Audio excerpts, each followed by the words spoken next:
What is up, Waffle Gang? I do hope you are well. My name is Mark, and today we're checking out some r/AmITheButtHole. And if you love a Reddit story, why not consider hitting that subscribe, maybe that notification bell too. If you are feeling just a little bit, just a cheeky little bit extra spicy, you can click that like button as well. And let's crack on with today's stories.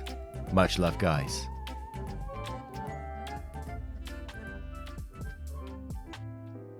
Now, our first story is coming from Additional Plant 843, titled, "Am I the arsehole for refusing to give up my seat on a flight due to a person who has a guide dog and is visiting a family member in hospital due to the fact that I have a severe dog allergy?" I won't be going into specifics, since I'd rather avoid being identified. I have a severe dog allergy. I can have varied disease of severity when it comes to my reactions when I'm exposed to dogs. In short, being in a closed environment with a dog is out of the question. Earlier today, I was boarding my flight with my friends, since we're all going on vacation together. As I'm boarding, I'm finding that one of the passengers is boarding with a golden retriever, with a guide dog vest on it. I want to make it clear that I'm not questioning whether this was a guide dog or not. This was also a fairly small plane, since the flight would only take around an hour. As mentioned, I cannot be in a confined space with a dog. I told one of the flight attendants my concern, since I could have potentially ended up in hospital if I had to fly with this dog.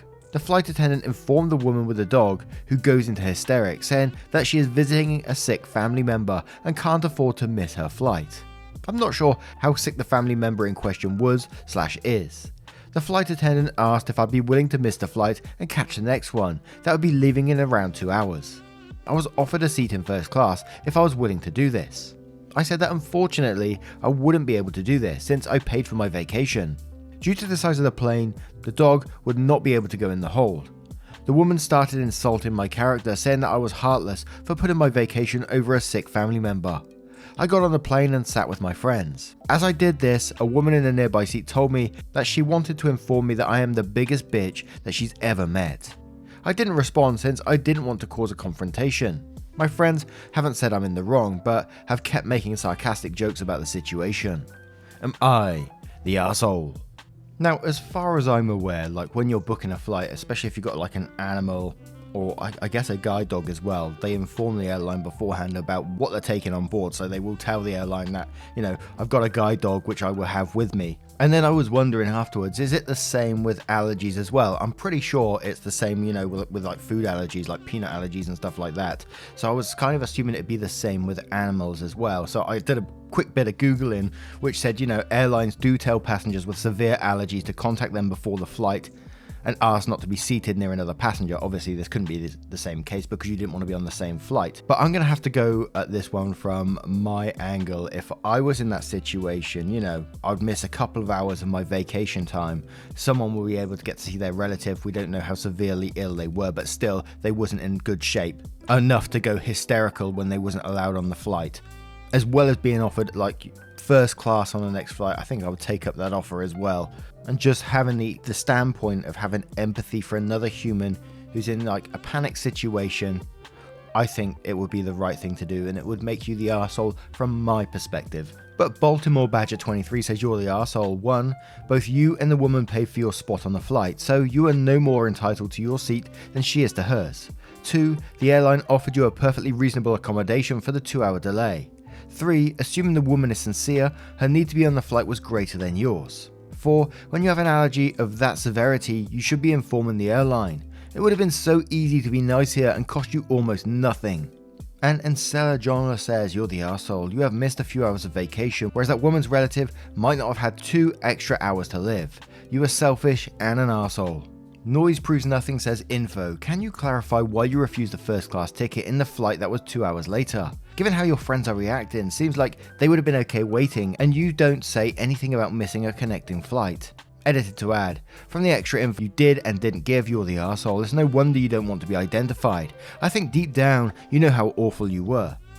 She would have let the airline know she had a service dog when she booked. She was going for a family emergency. You didn't tell the airline you had a life-threatening allergy when you booked. You would have mentioned this if you had. You were going on vacation. You were offered first-class tickets to delay your vacation by 2 hours. The Schnook says you're the arsehole. The ownership of your allergy is on you. The woman paid for her tickets just as you did and has every right to be on the flight with her service animal, and if you had a problem with it, you needed to remove yourself from the situation, not demand that she was removed. How entitled are you? Mew says this 1000%. Aside from all the other very valid and accurate You're the Arsehole posts, this one right here is huge and not enough people understand it. If you have an issue, you are the one who has to adjust. You have a dog allergy, then you have to switch planes. Oh, you are sitting in the theatre and a super tall person sits in front of you. You have to try and switch your seat, not the tall person. You go to an event and they don't have any food you like. You have to go get yourself some food you want somewhere. The event staff doesn't have to go do something special for you. You go to a restaurant and the table next to you is too loud for your liking, but not disrupting anyone else. You can try to switch tables. The loud family doesn't have to switch. If you don't like your situation, it's up to you to change your situation on your own. You don't force those things around you to change their situation to accommodate you. OP, you're the arsehole. And whilst not, I don't quite agree with all of those points. I think there is some truth in there as well. But what do you guys make of our first story? Let us know your thoughts in the comments below, and we'll move on to the next one. And our next story comes from Solaris0706. Am I the arsehole for refusing to stop calling my daughter my love? Some background: my 28 female older sister, 33 female, has a habit of making everything about her. Has done our whole lives. We are 2 of 4 siblings, another sister and a brother. For example, my wedding 4 years ago, she had a massive fight with significant other and then announced a pregnancy. 2 days later, told us it was a false alarm and she was just late. When I announced my pregnancy, she announced she had broken up with her significant other. Less than a week after I gave birth to my daughter, she announced she was engaged to a different guy that she's since broken up with as well. She has also done similar with other family members, including her own children. She has 3 children from 2 dads and has been engaged and broken up with 3 different guys in the last year. We had a family video chat to catch up so everyone could see my daughter, 4 months old. No one has had a great deal of face-to-face contact due to restrictions and distance. Some family members have yet to meet her in person. I use lots of nicknames for my daughter, mainly Bubble, Poppet, or a shortened version of her name. Think Izzy if her name was Isabel, but occasionally use terms of endearment such as sweetheart, my darling, or love. While on video chat, my sister asked me not to use my love as her new boyfriend calls her that. She's been talking to him for about a month and is now apparently moving in next week. I apologized and said I wouldn't use it around her, thinking this was reasonable. She said no, I had to never use it again. I wasn't allowed to call my daughter that, and she found it really inappropriate, as it really should just be used in a romantic setting. This confused me and I refused. I said I could call my daughter whatever I pleased, and I would simply avoid using the term in front of her. She got very defensive and went on to insult my parenting skills. Here is where I may be the arsehole. I told her just because her new guy couldn't remember her name long enough to use it, and chances are none of us would put the effort into learning this, doesn't mean I need to change what I call my daughter. She flipped out and left the call. Some family members are on my side. Some say I was too harsh. Am I the arsehole in this? No, you're definitely not the arsehole in this situation. I come into this story with a title and it said, am I the arsehole for refusing to stop calling my daughter my love? And I thought it was going to be like against your daughter's wishes, you know, like overstepping boundaries constantly and all this sort of thing. And not respecting your daughter when saying, you know, please stop calling me my love, I feel uncomfortable with it. But it wasn't that case at all. And it was your sister who, you know, seems all over the place, getting all offended by it.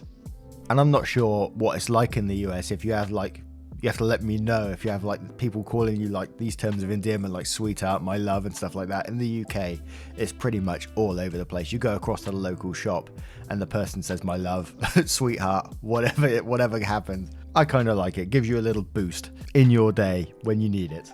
But definitely not the arsehole from me. 90KM says not the arsehole, lol, ignore her. In the future, don't engage, just say that's ridiculous, I'm not doing that, and move on. OP replies, thanks for your comment. Unfortunately, ignoring her doesn't work. She will continue trying to get attention until she gets it. She hates not being the center of attention, and she's got used to the family babying her, so she gets her way. JG700 says, not the arsehole, the elderly lady in the post office calls me my love all the time. Your sister is nuts. Another one, but not so commonly used anymore, is treacle. You're right, my treacle. Just somebody else says not the arsehole. Feel bad for this woman's poor kids. Congrats on the baby. Every spread 5086 says not the arsehole. Love the comeback. She sounds like hard work. Maybe go low contact for peace of mind.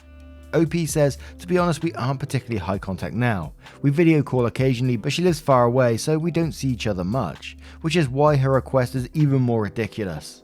Annabelle says, sorry, but your dig at her was awesome. Not the arsehole. And Platica says, and please don't call your daughter sweetheart. That's what I call my imaginary girlfriend of 6 weeks, so I'm pretty sure my situation takes precedence. Not the arsehole. Now, what do you guys make of this story? Don't forget my question. Do you guys use terms of endearment like that in the US or anywhere else? Let me know your thoughts in the comments below, and we'll move on to the next story. And our next story comes from Dulls. Am I the arsehole for being a nepotist and giving my brother a non-profit leadership position when that's literally the purpose of the non-profit? My 19 male brother, 17 male, is a high school senior. He wants desperately to get into a top college. His dream school has a 3% acceptance rate and he is fully committed. There's nothing he wouldn't do to get in. He grinded to get perfect standardized test scores and pursued leadership positions in all his extracurriculars. He found 2 clubs to gain more extensive leadership experience for his application, and he would cold email dozens of professors to get a research position. My brother often stays up late into the night doing homework after he's done with all his extracurriculars, and a few times he just started crying out of nowhere from stress or exhaustion. I completely understand what he's going through, and I said I would help him do whatever it takes to gain an advantage over all the other applicants. Back when I was applying, me and several other students I know created non-profits and organizations to bolster our applications. Most of us had a theme to our application, like diverse kid with an interest in art, or STEM kid interested in machine learning or something. It makes you more appealing to admission officers if you have a narrative because it makes you seem human. For my brother, his theme is about music and helping disabled kids. I helped him create a non-profit dedicated to helping disabled kids gain music experience, and I technically created it, but I'm going to give all power and resources to my brother since the whole point of it is to help him get into his dream school. My friend 20 male has a little brother in my brother's class who also needs leadership experience for his application and asked me to consider his brother for a position. He suggested that my brother and his could be co-presidents. I said that I wouldn't entertain the idea because I want all the credit to be given to my brother. That's the whole reason for the existence of the non-profit. My friend got all spiteful and was like, nepotism got it. But that's literally the whole reason for this project, to help my brother win the application process, not his brother. Am I the arsehole for not considering his proposal? And we're going to start straight away with a string of numbers who says pretending to help people in order to gain an edge in college applications. Sounds sleazy, to be honest. To which Kitty Snowpants replies to that saying, yeah, the whole thing seems gross. He wants to exploit disabled kids for his own benefit, and he's having his brother take credit for all the work OP did. That's cheating, it's plagiarism, and that definitely makes OP an arsehole. Edit, typo and add in judgment. You're the arsehole. Season Positive says you're the arsehole, but not for reasons you might expect. People need to stop creating individual non-profits that lightly replicate or can work within another non-profit. Establishing a 501c3 is expensive, time-consuming and resource-intense. I know that it's possible for you to have done this correctly, but tell us more about the board of your organization and your legal structure. What do your bylaws look like? Oh right, you might not have actually established a 501c3. Do you operate through a pass-through? Because this seems like the sort of thing a board would really care about. Edit, I don't think OP has actually created a non-profit at all. He might have an idea he's calling a non-profit, but it's not actually a registered 501c3 or anything. April Henley says, bit odd that your brother is fully committed to getting his preferred college, yet you were the one who had to create the not-for-profit for him. 1 second you helped him create it, then you admit you technically created it just to hand over to him. At the very least, I hope he genuinely does make a difference to those who have disabilities, but it's a bit gross if the interest is helping those with disabilities is purely just to look good to get into a college. Schneger says, you're the arsehole. You're all arseholes for making up fake charities just to look better on a college app. And one more from Writer who said, you're the arsehole. If this was a charity in the UK, the Charity Commission would shut it down. The main aim of a charity or social enterprise should be its charitable aims, not the private gain of an employee or director. You are taking advantage of disabled people to further your brother's interests. That's gross, and if the company is incorporated, quite likely illegal. Now, what do you guys make of this one? Let us know your thoughts in the comments below, and we'll move on to the next story. Now, our next story comes from Laureline 1977, titled, "Am I the arsehole for suggesting to my son that we get rid of his pets because my boyfriend is scared of them?" I wonder how this one's going to go. I'm a mother of a 17-year-old son named Joshua. Joshua has always loved things nobody else really wants to look at. He has a collection of beetles, centipedes, spiders, scorpions, and he might have stick bugs as pets. Sometimes he gets them from a pet shop, sometimes he just gets them from the woods. A year ago, I met and started dating a man named John. He's an amazing man, and he and Joshua have a surprising nice relationship. However, John is terrified of spiders. I am too, but made peace since Joshua pays for whatever he needs for the insects, only collects non-deadly ones, and they stay in his room downstairs. A few days ago, one of Joshua's tarantulas escaped, which rarely happens, but I guess he forgot to close the container. The spider was found and Joshua put it back in its container, but Josh freaked out and says he won't stay over anymore unless the spiders were gone. I decided to ask Joshua if he'd be willing to sell his spiders so we could build a life with John. Joshua didn't give me a chance, called me an arsehole for suggesting it, and said that the spiders were staying no matter what. So now I'm torn between the wants and needs of the two men I love. So John has been around roughly a year. Your son? All of his life, and you come with the line at the end that says, "I'm torn between the wants and needs of the two men I love." I just think it'd be wrong for you to ask for your son to get rid of his pets. Simply being, this is your child, you know he has this hobby of collecting these pets, and John, who's only been around a year, is already throwing around sort of demands like that, like I can't come over while the spider's there and they need to be gone or whatever. Whereas the answer had been like, fine then, don't come over in future. Simple as that to me. But as we've covered like many stories with phobias and various things like that, and there's nothing wrong with having phobias, but asking a 17-year-old who's they're his pets that he's had for a very long time, always had them, and then asking him to get rid of them isn't a way to be dealing with your phobia. Especially when you're pretty new in his life as well. And I'm considering that a year is pretty new in his life. But Step Hell says, "But so now I'm torn between the wants and needs of the two men I love." And it says, well, I mean, one of them is your child, so you're hopefully not that torn. You're the arsehole. Jazahata87 says, "You're the arsehole. Your son's animals aren't causing John any harm. And because he's a scaredy cat, your son is supposed to sacrifice his pets for some man you may have a life with. You're the arsehole." Obedicta says, in quotes, "So now I'm torn between the wants and needs of the two men I love," and says, well, let's see. One of those men is your minor son, and the other is your boyfriend. This shouldn't be that hard. You choose your minor son. You're not the arsehole for asking, but you're the arsehole for thinking there's an equal choice here. Eric Go Boom says, "You're the arsehole. You aren't torn between two men you love. Kid first, woman." Great Gazelle says, "This is tough for me. I understand wanting to move in with your boyfriend, but I hate when parents make relationship decisions that negatively impact their children. You have only known this guy for a year. Why the rush to move him in? Would it hurt to wait until next year when your son is old enough to go away to college or move out on his own?" And one more from Little Miss Ent who says, "Once again, a person choosing a penis over a child. I think the child deserves a better mum. You're the arsehole." Now, what would you do in this situation? Put yourself in OP's shoes, and you've got a partner who's potentially moving in soon, but they're afraid of, having spiders in the house, and your child has a spider. How would you deal with it? Let us know your thoughts in the comments below, and we'll move on to the next one. And our next story comes from Netflix Chick 367, who says, "Am I the arsehole for my response when my colleague said I was emasculating my husband? I, female 36, married with 3 kids, work in this company for 4 years. I transferred to another department and met new colleagues. We were having lunch days ago and small chats when my husband called asking where I put the ceramic pan. I told him where to find it and ended the call.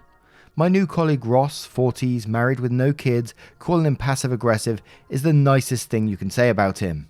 Was looking confused throughout the phone call. He asked if my husband cooks. I said yes. Not just cooks, but he also cleans, takes care of the dishwashing, floor mopping, toilet scrubbing, grocery shopping, and deep cleaning the rooms once a week. Ross started laughing as I went on and listed the things my husband does, and then casually asked me who's the man in the house, then if my husband's busy being the housewife. I just glanced at him to explain as my colleagues kept staring. Ross said, okay, there's a man in the house alright, and I'm thinking it's you since you've emasculated your husband to the point of mopping the floor. Others laughed. I said no, we're just splitting duties, and since I'm the current breadwinner, he took it upon himself to help make things balanced after he lost his job. My other female colleague pointed out that in fact, I am lucky my husband believes in partnership, unlike most husbands, which is a global issue. Ross said that I was indeed lucky to find a man with so little self-esteem to be gleefully and passionately taking a role of homemaker like that.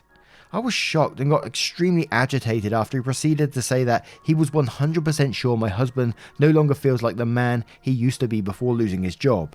He called him poor soul and sarcastically hoped he at least still gets to keep his manhood in the bedroom.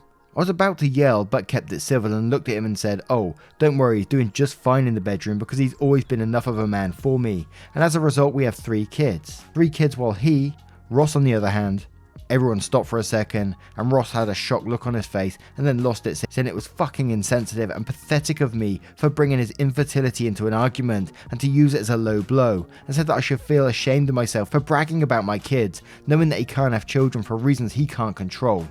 I replied that he should feel ashamed of himself for how he was talking about my husband, and told him maybe it's better they just stop getting himself involved in other people's business. He doubled down, saying that he gets to get himself involved in whatever and wherever he wants because it's a free country. Other colleagues started getting involved as the argument escalated.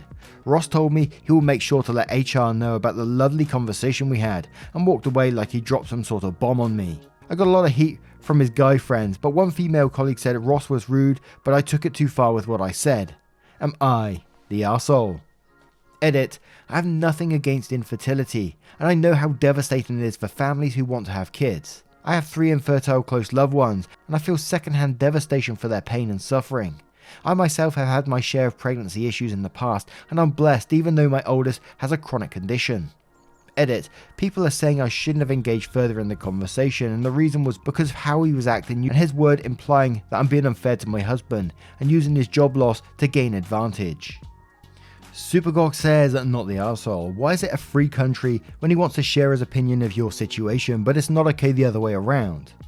OP replies saying, I have no clue honestly, he just threw this phase in my face as it was supposed to shut me up or something.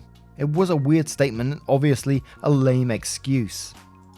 Jammy913 says, not the arsehole, an old saying comes to mind. Don't dish it out, if you can't, take it. Higgs Boson Balloon says, not the arsehole, if he's going to be judgmental about someone's masculinity without any invitation to do so, then he should be able to take what he dishes out. Fair game in my opinion. You should reach out to HR yourself and give your side of the story. Explain that he was very disrespectful to you and your husband, and you were offended by his blatant misogyny. It's likely he will leave out his inappropriate comments in any official complaint. And from what it sounds like, you touched a very sensitive nerve. Like this infertility might literally be the reason he feels the need to attack someone else's masculinity. By the way, your husband has nothing to worry about. Real men treat partners as equals and divide the household labour in a fair manner. Your co-worker seems to think that even though you're the breadwinner, you should have to do the majority of the housework, which is utterly absurd and misogynistic. Lil Eve says, why do men so often dish it out but get all defensive when it is bounced back? Not the arsehole, but I would beat him to it and go to HR first. Good luck, and I think you're very lucky to have a husband who obviously is a true partner. To which Yes replies to that saying, because they are doing things like this to women because they feel like socially that should be a safe area for them to exert their own personal anger and issues, as doing so to a man would get them a sock in the face. I mean, imagine some dude just slagging off to a new male colleague about how his wife isn't really a woman and is secretly miserable and hates him.